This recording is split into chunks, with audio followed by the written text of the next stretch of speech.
Getting warm in here. Stand on the steps. That just tells me what to do. First one, second one. Third one, second Yeah, one. Be up in the back. Short, go up. That reminds me, I don't answer her back because whatever she said is true. We got married, came to America after 7 years. Phil, you weren't at the... Our kids weren't at our wedding. Uncle Fred was. He's the only one in the room besides us that was there 40 years ago. Yes. In fact, he drove us from the ceremony to the hotel our first night, and the reason he did, he told me later what, In Los Angeles. in Los Angeles. He said, I want to make sure, you didn't run away. So thanks for that. But it really has been a nice ride. Not that it's ending, but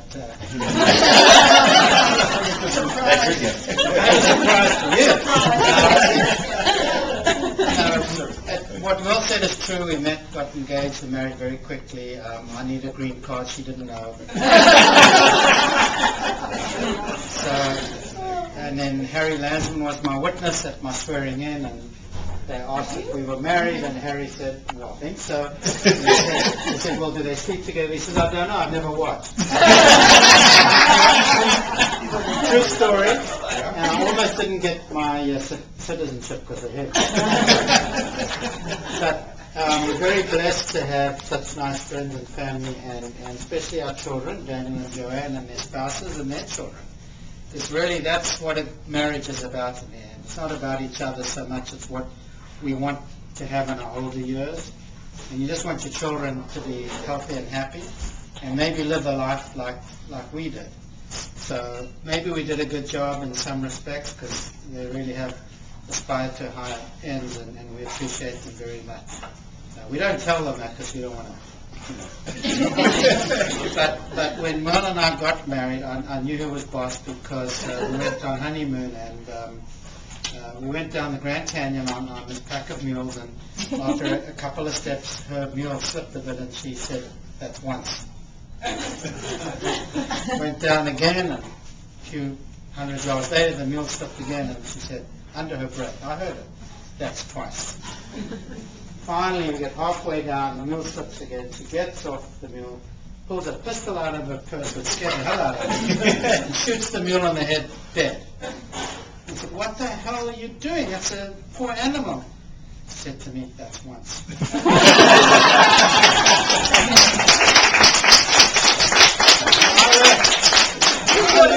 I learned she was the boss from then on. But again, just to thank everyone for coming, our family, our good friends.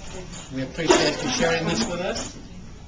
And before I end, I do just want to, because it's a festive occasion, I want to recognize a few birthdays that happened in the last month or so.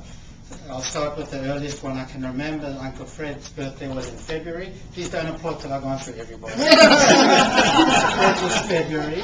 My son-in-law Mark was earlier in March.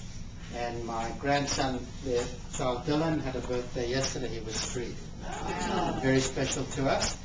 And then I have a very good friend in the room who's very embarrassed about all this, but I'm going to embarrass the heck out of him.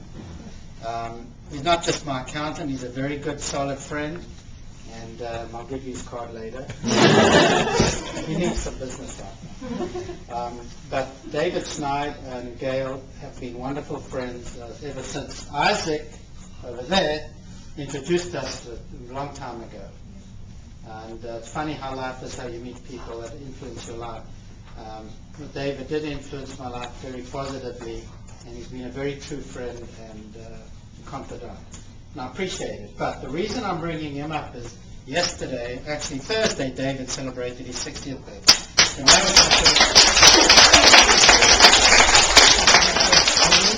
I know he looks 70, but he's almost as old as me. David, happy birthday. Thank you all for coming, and don't go yet because there's dessert and everything. Thank you.